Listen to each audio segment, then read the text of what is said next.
This week on Chuckload of Comics, Maverick goes back to flight school, Obi-Wan Kenobi has a visit from a tiny stuffed bear, and Baby Groot gets a massive growth spurt. It's time for the Week in Review for comics, movies, and news right here on Chuckload of Comics.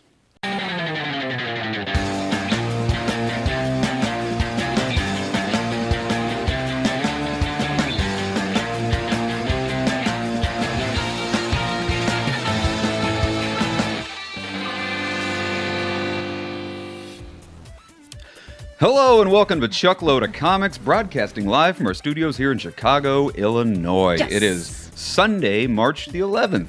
Welcome all of you joining us here on the podcast, the Chuckload of Comics podcast. Yes, welcome. We are now streaming live on iTunes, Google Play Music, and Stitcher? Stitcher. The kids listen to the Stitcher. I guess so. Those darn kids. Stitcher's actually a pretty awesome place to hear podcasts. So if you're joining us on the podcast, welcome. Hopefully you'll download us and check us out every single week. And if you're joining us here on YouTube, welcome back. Hi. If you're listening to it, you didn't realize Shauna's like waving her hands like a crazy person right now. So let's get right into it, shall we? Absolutely. We're going to talk about a little movies on a segment we call Sunday Morning Movie Talk. Movie talk. So last week we kind of talked a lot about the fact that Infinity War Oh my gosh. is moving its release date. So crazy. This was announced. They went ahead and bumped up their release date from the beginning of May. They moved it up to April. Jeez. Infinity War is now coming out a week early. It's coming out April 27th. And everybody was happy. Everybody's stoked that it's moving up. The only person that wasn't excited about this news was Dwayne "The Rock" Johnson. Dwayne said, Why? "Oh, crap." Because Rampage was going to come out also in late April. And with this move of Infinity War, Rampage was kind of freaking. So what does Rampage do? Rampage moved up their release date a whole other week. Oh my goodness. I know. This whole thing is snowballing now. It all started when Deadpool moved from June. They moved their release date from June to smack dab in the middle of May. Right? And since then, just the ball has been rolling. Everybody's changing up their schedules. Which is crazy to me because I've never heard of movies moving up in release dates. That just... Not this close to their release. No. And here's one question I have. If all these movies, if they're able to move them up, that means they're already done, right? Yeah. Why can't we just see them now? You know, marketing, studio stuff. I don't know. So Rampage was originally going to come out on 4/20 for all you stoners out there. Sorry, you're going to have to see it a week early. It's going to be on April 13th. April 13th. Ooh, So now, that's Friday, April 13th. Yeah. So now they got a nice 2-week buffer before Infinity War drops. What does this mean for Ready Player One? Uh-oh. Ready Player One now comes out March 29th. So now poor Ready Player One only has a 2-week buffer now to make their money before Rampage comes out. And then Infinity War comes out. And then Deadpool comes out. And then Solo comes out. And you're forgetting about Tomb Raider also. Doesn't that fall in the middle of some of these too? And Pacific Rim too. And Pacific Rim. My goodness. I know. It's like March is now the new kickoff of the summer movie season. It's getting kind of nuts. Actually, summer movie season seems to start in February now. Right? Which is kind of weird. So poor Ready Player One now has a little bit of competition at the box office. They're not going to bring in as many return visitors as they might have hoped. Next week we'll hear Ready Player One's moving up their release date. Could be. You heard it here first, I wouldn't people. be the slightest bit surprised. So, man, I'm excited. Lots of good movies, starting with the 16th. Next weekend, we get Tomb Raider. Fun! 2 weeks after that, we get Pacific Rim 2, then Ready Player One, then Rampage, then Infinity War. Oh my god. Then Deadpool 2, then Han Solo, and then we all get to take a breath. You know what that means? What does that mean? AMC is getting my paychecks. Yeah, I mean, the money's already spent. They've already got my money. So that was huge. Speaking of Infinity War, you may have seen this week in Entertainment Weekly released their Infinity War magazines. And Entertainment Weekly is kind of famous for putting out multiple, like they'll put out 2 or 3 different covers. Right. Infinity War, they put out 15 different 15 covers. I don't know if you've seen these covers. I'm actually not really digging them. They're not the coolest magazine covers I've ever seen. But geez, 15? That's a lot. It is a lot. That's but a lot. The cool thing about it What's is cool when about you put them all together, That's right. they make the Avengers symbol. So Yeah. if you I don't know, if you're one of those people that wants to go out and buy 15 copies of the same magazine. Well, what if you go for want? What if you want to read it more than once? You need 15 copies. don't know if I'd read it 15 times, but anyway, if you want to do that, you should check it out and put them all together. Or you can just go online and Google it, and there's an image of them all together. It's like a cool Marvel thing. A lot of times Marvel comics, they'll do that. They'll, like in the X-Men, they'll do multiple copies where you put them all next to each other, and they spell out Rocket Raccoon or something cool like that. So some of the really cooler ones, the Thanos one that came out is really dope. The Incredible Hulk one, I think, is pretty badass. The Thanos one's really the one to get. You have Josh Brolin Thanos with the Infinity Gauntlet standing front and center in the middle of this magazine cover. It's cool. That's pretty cool. The Shuri one I like, though, too. Yeah, you got Shuri. I think it's Shuri and the Vision. Yeah. Sharing the cover. That was cool. It's interesting, the partnerships they put on the cover of these magazines, because it's like you got Shuri from Black Panther on there with Vision. You've got Thor is up there with the Guardians of the Galaxy. Yeah, Groot and Rocket, I think. Yeah. Yep. Drax is with... Who's Drax with? I think he's with either Falcon or... Rhodey. I think he's with Rhodey. We're probably getting that all wrong. We probably should have done a little more show prep on that. But speaking of people on the covers, you know who's missing from the covers? Who's missing? Hawkeye. What is with that? Is that some secret Hawkeye, that we don't know about? Hawkeye's not going to make it past the first reel. Is that it? Is that what you think? He's toast. He's dead meat. Oh, no. Also, you didn't see Ant-Man and the Wasp. They're in the movie, but they're not on the covers. But Hawkeye, I mean, a founding member of the Avengers. Yeah. He's been there since the very first Avengers movie, and he doesn't make the cover? I mean, that's a spoiler, a little tease right there for the fate of poor Hawkeye. Right? And he's the only Avenger that has children. So don't kill him off. Come on. Well, okay, yeah. I was going to say Thanos has got children. Oh, that's true, but his children are on the covers. And he's not an Avenger. Yeah, good point. He's got 2 children right on the covers. And Nebula. And Nebula are both on the covers, too. So. Time for a slight... Shauna doesn't think this is a spoiler, but I think it's kind of a spoiler. If you don't want to know, we're about to drop something that came out in the Entertainment Weekly. A little plot point. If you want to go in there completely just naked and you don't want to know anything about the plot, go ahead and skip about 2 minutes forward on this video. Are you ready? Is the spoiler alert up? Yeah, it is. It's not a spoiler alert, though. In the promos, in the trailers, they show, obviously you've seen the big battle scenes of Thanos' army in Wakanda. Right. There's a big battle going on in Wakanda, and you kind of ask yourself, why is there this big battle going on in Wakanda? Well, in the Entertainment Weekly article, they said the Avengers have hidden Vision in Wakanda, so Thanos can't get his hands on the Mind Stone, which is implanted in Vision's head. Right. That is why Thanos is so hellbent on attacking Wakanda. Which is a great place to hide somebody. I know, the most technologically advanced civilization with the baddest weapons. Where are you going to hide them? You're going to hide them in Wakanda. That's where they put Bucky. Yeah, you know. Put Vision down there, too. That's where you hide all your important shit. That's right. In Wakanda. Wakanda. I think that's awesome. When I first heard that news, I was like, I wish somebody wouldn't have told me that. But then I started thinking about it. I'm like, that's just badass. That's got me even more excited about the plot of this film, because that's... I agree. Yeah. I don't think it was a spoiler at all, because in the trailers you see what we think is Corvus Glaive's staff trying to rip the Mind Stone out of Vision's head. So you know he's already after Vision. But that's a no-brainer. And then you see that the battle is taking place in Wakanda. So, I mean, I wouldn't have put that together, but I don't think it's a spoiler per se. It is a really cool plot point that I'm kind of glad I heard, even though I didn't really want to hear it. So anyway, that's kind of the Infinity War news for the week. Other awesome things that happen in the world of movies. Terminator. The movie Terminator. You've probably heard of this movie before. James Cameron is returning to produce the next Terminator movie. I know what you're thinking. Why the hell is there another Terminator movie? Right. And why the hell is Schwarzenegger coming back to be in a new Terminator movie? Because he is.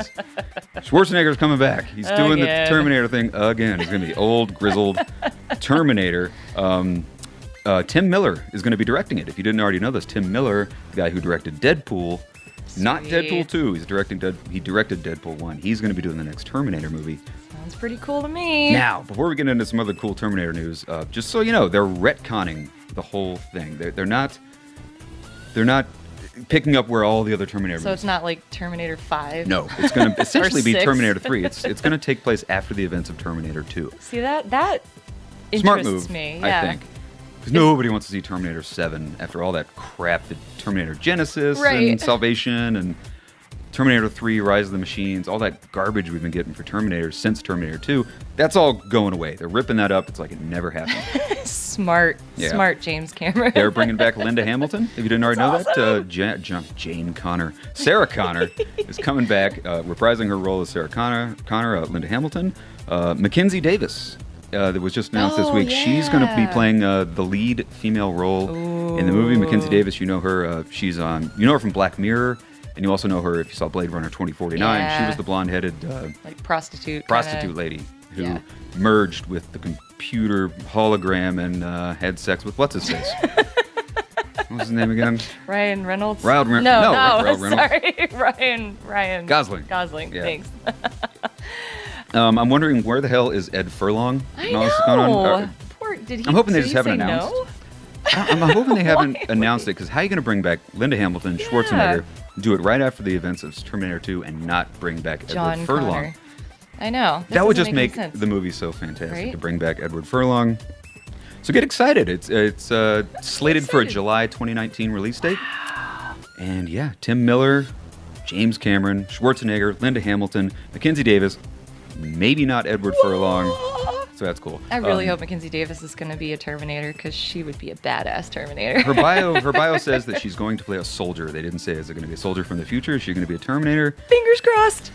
That'd be cool. That'd be cool. I'm hoping they're not going to do the de-aging of Arnold Schwarzenegger, because they failed so miserably of doing that in Terminator Genesis. I don't really like the de-aging technology. It's getting better, but it still isn't quite, it doesn't feel natural. Yeah. It doesn't feel right quite yet. But as a Terminator, he shouldn't be aging, right? I mean... Right. So that's kind of weird. I don't know. Anyway. Whatever. It's still going to be awesome. We're still going to see it. Still going to go see it. Speaking about movies we're going to go see, some cool trailers dropped this week. Yeah. We saw the first full teaser trailer for Mary Poppins. Yep. I don't know if you watched that. I did. Big storms rolling through.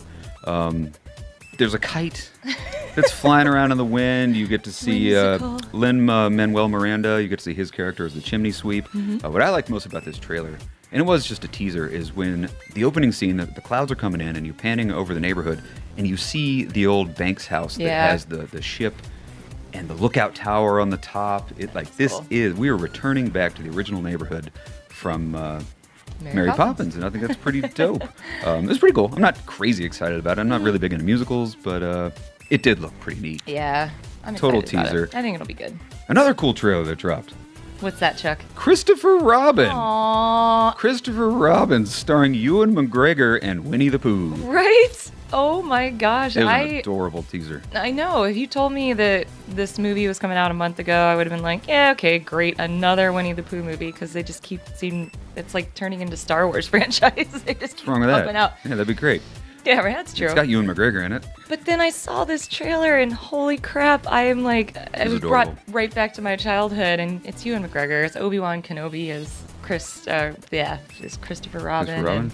It's really cute. You see Christopher Robin, Ewan McGregor sitting on a park bench, and then right behind him he hears, oh, bother. Little Winnie the Pooh comes walking up to him, and it sounds just like Winnie the Pooh. Live action, by the way. Yeah, they've got a massive cast of voice actors who are coming back. We should have written them all down.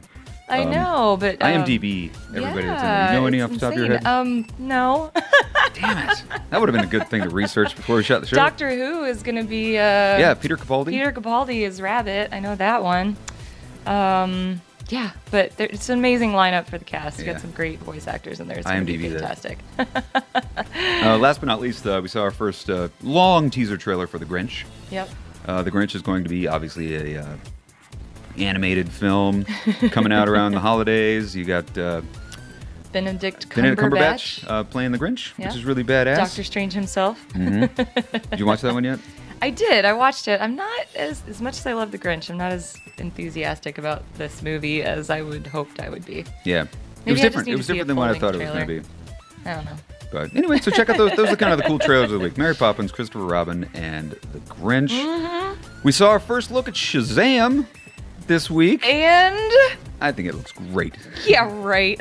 You do not think it looks great? I think it looks wonderful. The only thing that I think that's going to make this movie amazing is if it's comedic, because it looks comedic. It looks comedic. It looks just like look it at these should photos. Be comedic. I mean, come on. It looks straight out of the Tick universe, which would be amazing. It looks like he's wearing a Tick costume. He's got fake muscles.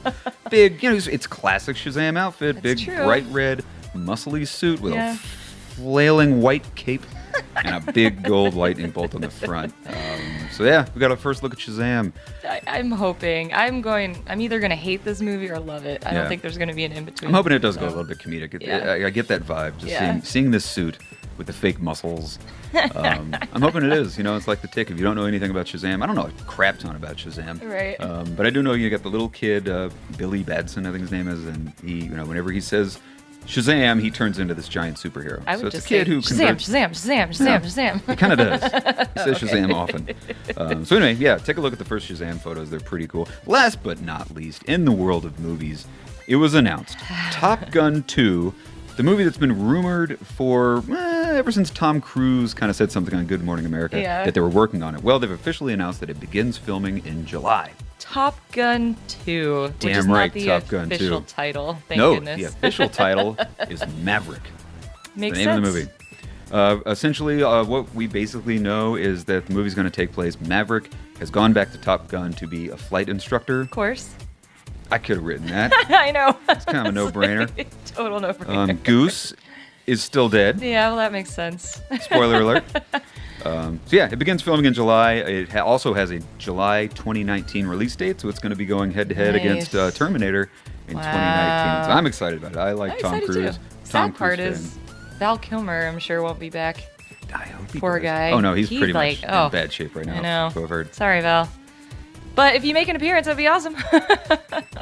So that's your movie news. Woohoo! Thanks for getting caught up with us. Really appreciate it. Time to move on to the comic book portion of the show. The comic book portion of the comic book show? Yes, we eventually sweet. get around to talking about comics on Chuckload of Comics. These two books are absolutely outstanding. Gideon Falls and Infinity Countdown are awesome. Before we get into our quick reviews of these two books that you absolutely have to pick up, we're going to go to our good friend Ryan at 2G1 Reviews. We've talked about 2G1 ad nauseum. He's you got to go to this guy's website, 2g1reviews.com, or find him on YouTube. Yep. Just YouTube search youtube.com/2g1reviews. Ryan's going to talk about two indie books. He said he wasn't too jazzed about some of the books that came out this week. Oh, no. So he's taking this opportunity to talk about two indie books that launched that you absolutely have to check out. They're called Angelica Reigns and Eat the Shadow. Ooh. So without further ado, here's Ryan with 2G1 Reviews. Hey Chuckload of Comics fans, this is Ryan from 2G1, and usually I am bringing you my picks from New Comic Book Day, but this week I wasn't that rather impressed with the books that I read. So, in not wanting to be repetitive, I thought I would take a look at two indie books you may not have heard of, but may want to check out. So, let's take a look. Angelica Reigns #1 comes to us from Evolution Publishing and SFC Comics. Issue 1 starts off with some evil cult types. The thing is, this cult who just killed this poor woman is using their murdering for good reasons, I guess. Because they are using the blood to find the Dark One. And they are following the light? I mean, the dude says it right here. So I guess that these crazy cult people are the good guys. Here's our main character, Angelica Reigns. Instead of putting on clothes like a normal person, she uses magic. A cute girl with magic powers? Yeah, I'm into it. Now the cute girl ends up meeting up with a cute magic guy, and they go out and do cute couple things together. Except Homeboy invites Angelica into his house. And walks into the death house. Why is everyone dead? Because they are looking for Angelica. She's the Dark One? She's the devil! Hard not to be excited when your main character is a cute girl who may be evil incarnate. There's blood, mayhem, and gore in Eat the Shadow #1, a self-published book by Pierre Martinez, Joe Marsoriano, and Nico Sucio, which will also be collected in 2 trades by Caliber Comics. You know, the people who introduced us to some people like David Mack, Brian Michael Bendis, and Ed Brubaker, and oh yeah, let's not forget The Crow. Eat the Shadow #1 is a total mindfuck of a comic. If you were tripping acid while reading Crying Freeman, then you might start to begin to fathom how amazing this comic is. And it all starts off with a dude celebrating his birthday, taking some sort of new drug, and suddenly the black and white manga style flips to a neon, 80s twisted world of sex, lust, and whatever this dude is. When the bad trip ends, there's hell. There's literally hell with killers and demons in every corner. And then there's Yakuza in a mysterious briefcase and a super badass not afraid to take on the Japanese mafia. How do they all fit in? That's the question, right? Well, there's a lot of fun and excitement in this first issue, which clocks in at over 50 pages long. I enjoyed both Angelica Reigns #1 and Eat the Shadow #1 immensely and recommend them highly if you are looking for something that's new, exciting, and different, something that supports indie creators, and something that you actually may enjoy. Angelica Reigns #1 is now available at Gumroad, while you can snag Eat the Shadow #1 at Comixology. This is Ryan from 2G1, and I'll see you next week. Let's go back to Chuck and Shauna. Thanks a lot, Ryan. Awesome as always. I know. Again, check out Ryan at 2g1reviews.com and search for him, youtube.com/2g1reviews. He does movie reviews. He does comic book reviews, obviously, celebrity interviews. The guy's got a really, really cool website you got to check out, 2g1reviews.com. Now for the visual portion of the show. I'm sorry for you people who are listening in on iTunes at the Chuckload of Comics podcast.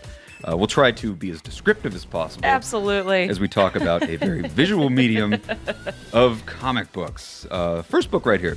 It's an absolute must pick up. It's called Gideon Falls. They just dropped. This is issue number 1. Just came out this week. It's by Jeff Lemire and Andrea Sorrentino. Yep. Oh my goodness. What a match made in heaven right there. A pair, you probably know. The last time they worked together was on Old Man Logan. Yep. They did an Old Man Logan run, which was killer. Balls to the wall. Amazing. Absolutely. They did a Green Arrow run that, again, also absolutely spectacular. Yep.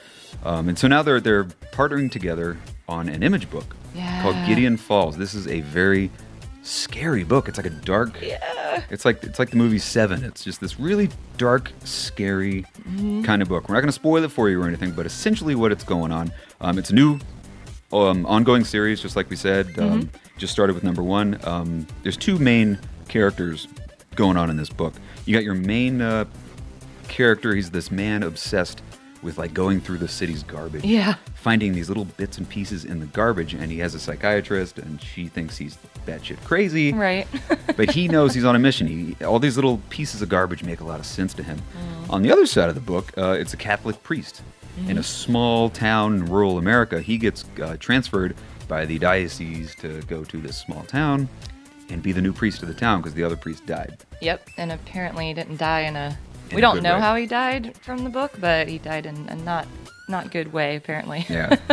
I don't want to tell you too much because I don't want to spoil it, but Gideon Falls, issue number 1, is so worth your money. It's so worth your time. It's flying off the shelves. If you have a comic book store in your neighborhood, I highly recommend going and picking it up. Especially if you're just kind of getting into comic books and you're trying to, maybe you're not into the whole superhero genre. This is an incredible one. And you can start right now. Yeah, you can start now, and it's just so cool to see Jeff Lemire being so excited about this book because he actually wrote this 3-page like essay kind of thing in the back that explains where these characters came from and how he's known this character for like 20 years now, and when he partnered up with Andre Sorrentino on Green Arrow. Sorry, got my Arrow heroes confused there for a second.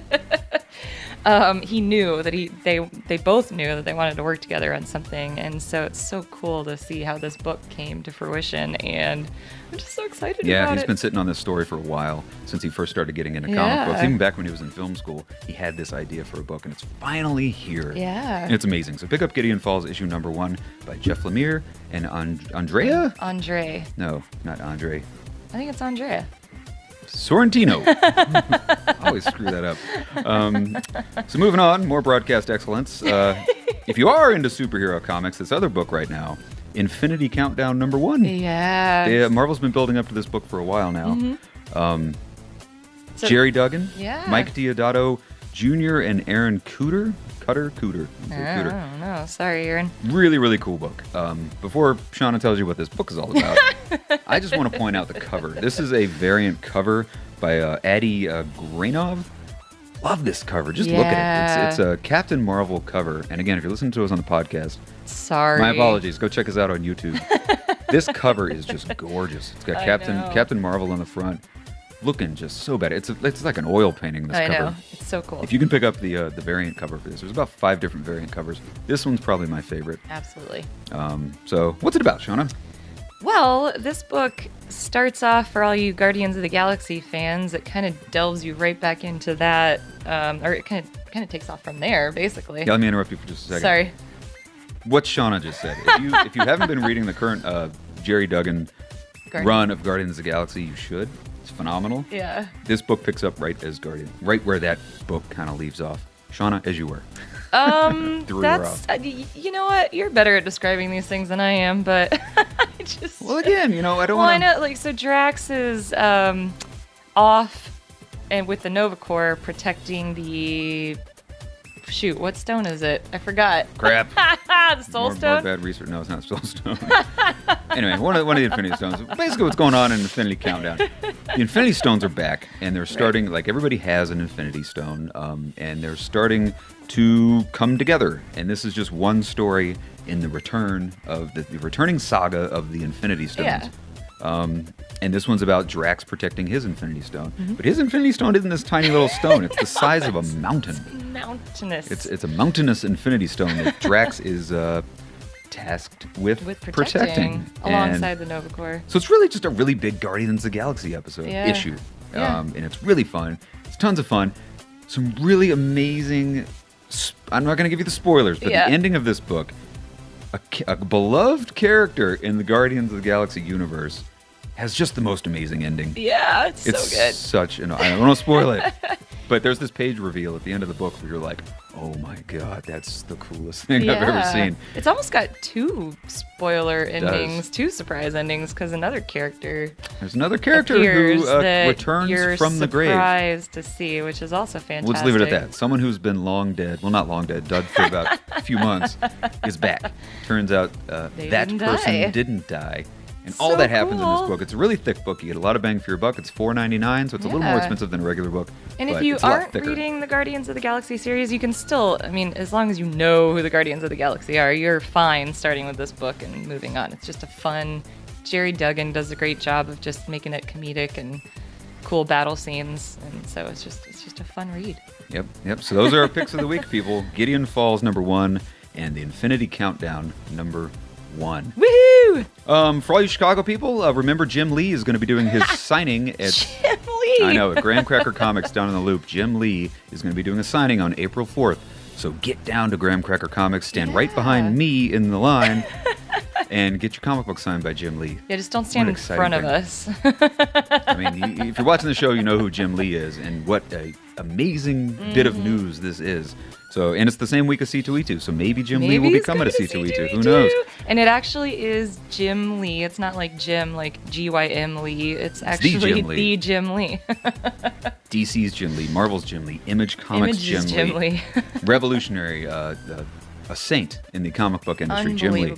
So excited. That's our news and our show for the day. For all of you guys listening to the podcast, we really appreciate it. You can find the Chuckload of Comics podcast on iTunes, Google Play, and Stitcher, and SoundCloud as well. And if you're watching us on YouTube, thanks a lot. Please continue to subscribe. Click that subscribe button down there. We're here every single Sunday talking about movies, comics, the week in review. That's about all we got. Thanks a lot for watching. Thanks for listening. We'll see you here next week. Bye-bye. Bye now. Bye now.